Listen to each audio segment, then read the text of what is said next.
oyun gərgin oyun olacağını bilirdik. Neftçini yaxşı təhlil eləmişdik. Bilirdik necə oynayacaqlar və biz də bu oyuna qələbə üçün düzdür hazırlaşmışdıq, qələbə qazanmaq istirdik. Amma çox gərgin oyun oldu. Komandamız bu oyunda məğlub oldu. Neftçini təbrik edirəm.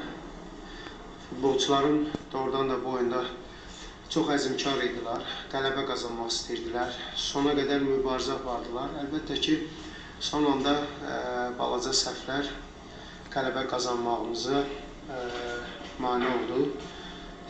Amma neynəmək olar, bu futboldur. Komandamızda açıq-aşkar həm taktiki cəhətdən, həm futbolçularda o ruh yüksəkliyi hiss olunur. Düşünürəm oyundan oyuna komanda daha yaxşı olacaqdır. Artıq bundan sonra hazırlıq dönəminə baxıb daha güclənib, daha güclü karvan olmalıyıq. Futbolçularımın əzmkarlıqlarına görə hər bir futbolçuya sağ ol deyirəm.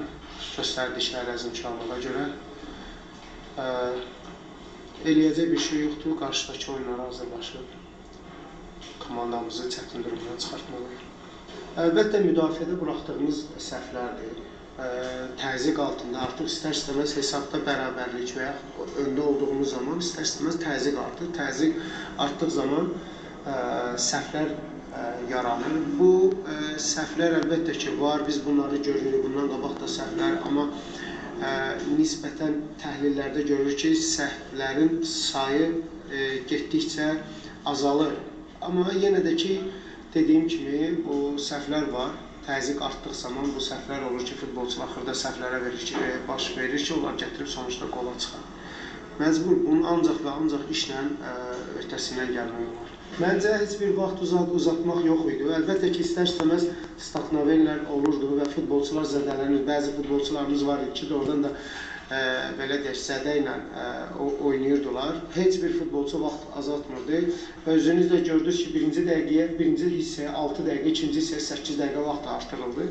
Bu, vaxt artımı ilə deyildi. Bu, sadəcə, belə deyək də, oyunda dayanan vaxtlar, həkim meydana çıxırdı. Yəni, bunu bilərəkdən hər hansı bir futbolçu vaxt aparmırdı. Biz elə oynamırdıq. Sadəcə, istər-istəməz oyunda mübarizələr zamanı boyu toqquşmalardan yaranan zədələr, mikro zədələr. Bilərəkdən heç kim vaxt artırmırdı. İstər-istəməz bəzi nöqtələr var ki, biz gücləndirməliyik. Bunun üzərində çalışırıq, rəhbərliklə mütəmadi olaraq danışırıq. Mütləq qışda daha güclənməliyik. Xeyr, mən demədim oynamasına. Yəni, bununla bağlı danışacaq, əlbəttə, bəli, danışıqlar olacaq. Hələ elə bir imkanım olmayıbdır, çünki bütün konsentrasiya oyunlara idi. İndi yenə rəhbərliklə əlbəttə görüşümüz olacaq, bu haqda bir müzakirə edəcəyik.